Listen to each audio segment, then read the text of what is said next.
It's Patrick Hutzel from Intensive Care at Home, where we provide tailor-made solutions for long-term ventilated adults and children with tracheostomies by improving their quality of life, and where we also provide tailor-made solutions to hospitals and intensive care units to save money and resources whilst providing quality care. In last week's blog, I talked about Anna Carolina, the girl the doctor said should be allowed to die, goes to school. You can check out last week's blog by clicking on the link below this video. In today's blog, I want to focus again on the quality aspect when it comes to long-term ventilation and tracheostomy in a home care environment in order to provide a genuine alternative to a long-term stay in intensive care.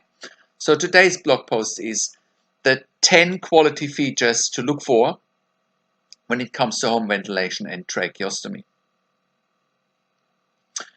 When it comes to ventilation and tracheostomy in somebody's home as a genuine alternative to a long-term stay in intensive care or ICU, you can't budge on quality, and you need to know what you're getting yourself into before you can make an informed decision when getting your loved one home safely on life support.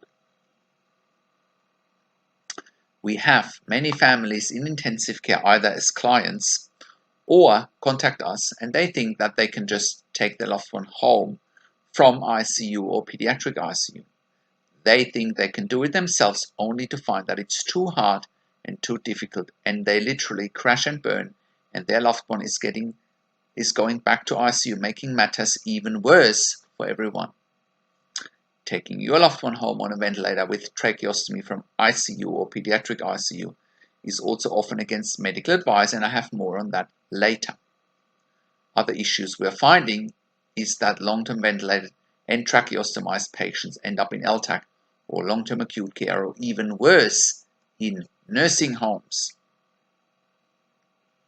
Those options, unfortunately, are often the equivalent to a death sentence, because the mortality rates in long-term acute care and or nursing homes are very high because they simply lack the skills, experience, and know-how in order to look after critically ill patients that are on life support dependent. Therefore, in order to enable you to do your research and choose the right service providers when it comes to your loved one being on the verge of wanting to leave intensive care, you will need to equip yourself with the right knowledge and with the right team around your loved one transitioning home on ventilation with tracheostomy from ICU or pediatric ICU. So without further ado, let's look at the 10 quality features to look for when it comes to home ventilation and tracheostomy. So let's look at number 1. Look for an organization that has experience in setting up intensive care at home and has a proven track record taking patients home from intensive care or pediatric intensive care safely. Very few organizations, if any, can take ventilated adults and children with tracheostomies home from ICU or pediatric ICU. It takes highly specialized skills, experience, know-how. It takes a quote-unquote can-do attitude and the level of sensitivity that most people and most organizations don't have. Intensive care in and of itself is a highly specialized and very sensitive area, and so is intensive care at home. For decades, and since the invention of intensive care or ICU, ventilated adults and children were ever meant to be looked after in hospital ICUs or pediatric ICU. This is now rapidly changing by organizations like ourselves, Intensive Care at Home, proving that nothing could be further from the truth. We have taken many patients home directly from intensive care or ICU and pediatric ICU and continue to do so. For more information, please read our case studies on our websites. Let's look at number 2. Look for an organization that has a clear and proven plan when it comes to home ventilation and tracheostomy. Again, looking after your loved one on mechanical ventilation and tracheostomy takes specialized skills, experience, know-how, and a can-do attitude. I know that you and your family are looking for a transition home from intensive care that is frictionless. I know that having a loved one in ICU or pediatric ICU causes more than enough friction, and you don't need any more friction than you are already experiencing. Therefore, choose wisely and choose someone like intensive care at home that has a proven track record to successfully transitioning ventilated and tracheostomized adults and children home from intensive care. We work according to the evidence-based home mechanical ventilation guidelines, which gives a proven framework and also gives clear guidelines and evidence about the level of quality and sophistication required at home for services like intensive care at home. For example, when looking after ventilated patients on a tracheostomy at home, it exclusively requires ICU and pediatric ICU nurses with a minimum of 2 years ICU or pediatric ICU experience, ideally with a postgraduate critical care certificate or equivalent. Please check out our evidence-based mechanical home ventilation guidelines, where it clearly is evidence-based that only ICU and pediatric ICU nurses with a minimum of 2 years ICU or pediatric ICU experience can look after ventilated patients at home safely. Anything less than that, I can assure you, people don't know what they're doing and your loved one will be in danger. Number 3, choose only accredited and certified services that are accredited for intensive care at home services. When we first started operating in 2014, we realized very quickly that there are some ventilated patients at home with tracheostomies that are looked after by non-ICU and non-pediatric ICU nurses, or even worse, they were looked after by support workers. The unfortunate reality of it is that these organizations are literally flying blind. They have no idea of what they're doing. This results in patients dying or being readmitted back to ICU and pediatric ICU on a frequent basis, defeating the purpose of taking them out of that environment in the first place. Looking after ventilated and tracheostomized adults and children requires the skills of ICU and pediatric ICU nurses with a minimum of 2 years ICU experience and with a critical care certificate. Everything beyond these skills is life-threatening for patients. It's like flying a plane without a pilot. You don't want to be on such a plane. Therefore, you need to look for third-party accredited services like intensive care at home so that your loved one can stay in a regulated environment that provides high-quality standards. High-quality standards need to be verified by independent third parties, and that's exactly what we do. We get accreditation services in our service every year, and they look at our business, they look at our service, they look at our clients, they look at our staff. We've got nothing to hide. Ask other organizations if they do the same. You'll find that they don't. As far as we know, and at the time of me shooting this video, which is in November 2019, no other organization has achieved third-party accreditation for intensive care at home. No other organization has built more intellectual property in this space than we have at intensive care at home. Again, find out more about our accreditation and quality standards by clicking on the link on our website to accreditation and quality. Number 4, look for an organization that is reliable and has integrity. Well, this should go without saying. However, once again, just like I explained in number 3, many organizations don't know what they're doing when it comes to mechanical ventilation and tracheostomy in the home. This starts from having a fully covered 24/7 nursing roster with a backup plan, and it continues on an integrity level. Providing a 24/7 roster in a home care environment takes effort and integrity, and very few organizations have it. When we first started out, we started with a client that was looked after in the community on a ventilator with tracheostomy. This client was looked after by a mixture of non-ICU trained nurses and support workers. Therefore, the client had weekly ICU readmissions, either because the general and non-ICU trained nurses and the support workers were simply lacking the clinical skills to look after the patient, and the client also went back to ICU because of no staff. Think about this. A support worker might as well stock shelves in a supermarket rather than looking after someone needing ICU or pediatric ICU level of care for the same amount of money without having somebody's life in their hands. Number 5. Look for an organization that exclusively works with ICU and pediatric ICU nurses in order to facilitate ICU at home. Just like I mentioned in number 2, where I made reference to our evidence-based mechanical home ventilation guidelines, ventilated adults and children with tracheostomies exclusively need the skill of intensive care nurses that have worked in ICU and pediatric ICU for a minimum of 2 years, and they also should have a postgraduate critical care certificate or equivalent. Anything less than having ICU or pediatric ICU nurses look after your loved one on a ventilator is putting their life at risk and will result in hospital readmissions or even death, period. Your loved one will exclusively have ICU nurses look after them in ICU, so why would anyone change this outside of ICU if the clinical requirements are the same? If organizations claim they can provide this service without ICU or pediatric ICU nurses, they are run by non-clinical people and they're usually driven by greed and their profit margins. They don't know what it takes to look after this highly vulnerable patient population at home on ventilation and tracheostomy. Those organizations put money before lives.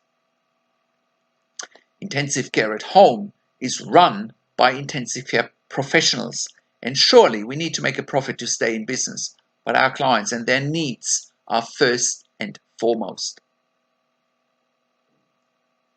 Number 6, look for an organization that can advocate for you and your loved one. Many intensive care units still claim that intensive care at home can't be done and that there is no funding for it. Well, nothing could be further from the truth, as we have proven over and over again. You may wonder, how did we get there? Well, simply by advocating for our clients. We know that we can safely take our clients home from ICU and pediatric ICU, and we also know the value of our service. We're cutting the cost of a $5,000 to $6,000 per bed day ICU and pediatric ICU bed by 50%, and therefore we're creating a win-win situation. Health funding agencies have an interest in that. We therefore have helped many families in intensive care to access third-party funding they thought was not accessible to them, and we've done that by simply advocating for them. Number 7, look for readmission rates back to intensive care when it comes to mechanical home ventilation with tracheostomy. Just like I mentioned in number 4, and like it's documented in our mechanical home ventilation guidelines, you can only provide intensive care at home services to ventilated and tracheostomized adults and children with ICU and pediatric ICU nurses with a minimum of 2 years ICU and pediatric ICU experience with a postgraduate critical care qualification. If anyone provides services below the evidence-based recommendation and guidelines, they're putting clients and patients at risk. They're having multiple readmissions back to ICU and pediatric ICU. This makes sense given that ventilation and tracheostomy requires the skills of ICU and pediatric ICU nurses. Again, we know from experience that few organizations that provide services below what's clinically recommended and what's clinically safe have high readmission rates back to ICU and pediatric ICU. You can have a look at one of our case studies in particular, one of our clients, how we stopped readmissions to ICU to 0 in the past, and we did that from day 1. Go and check out the case study. It's in a link below this video in the written version of this blog.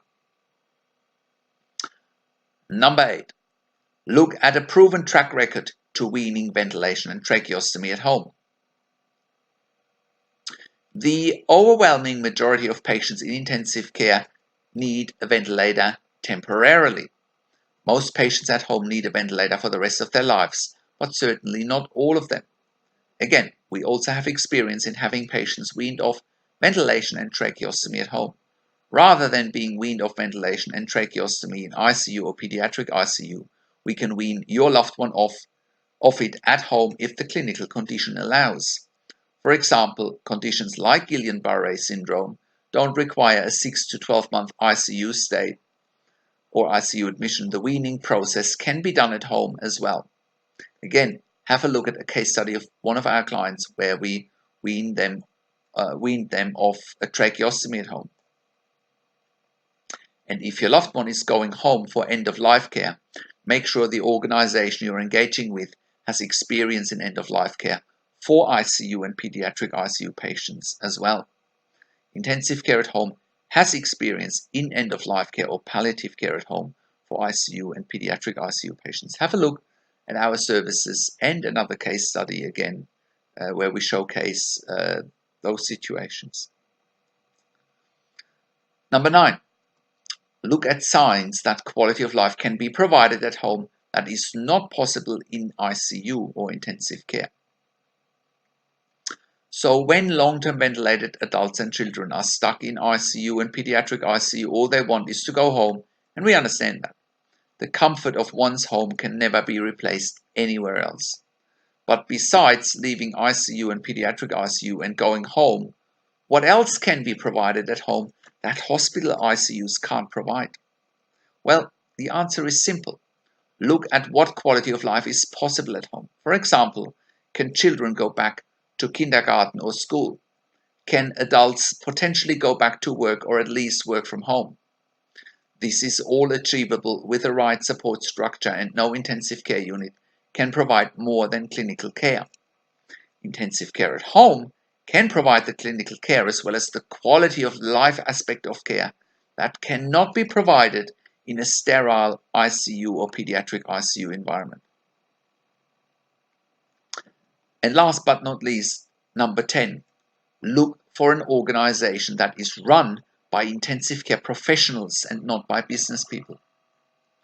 Some organizations that are run by big business conglomerates also provide services for ventilated patients at home. This is dangerous, like I mentioned and showcased in number 3. They are organizations that operate with non-ICU trained nurses, or even worse, with support workers. They do this to maximize their profit margins without knowing what's clinically required for patients on ventilation with tracheostomies. In order to safely provide intensive care at home services for ventilated adults and children with tracheostomies, you need ICU or pediatric ICU nurses with a minimum of 2 years ICU or pediatric ICU experience, ideally with a postgraduate critical care certificate. This is more expensive than general and non-ICU trained nurses, and it's also more expensive than support workers. Intensive care at home is still by far more cost effective compared to the $5,000 to $6,000 per bed day ICU bed, and it's clinically safe as per the, again, home mechanical ventilation guidelines.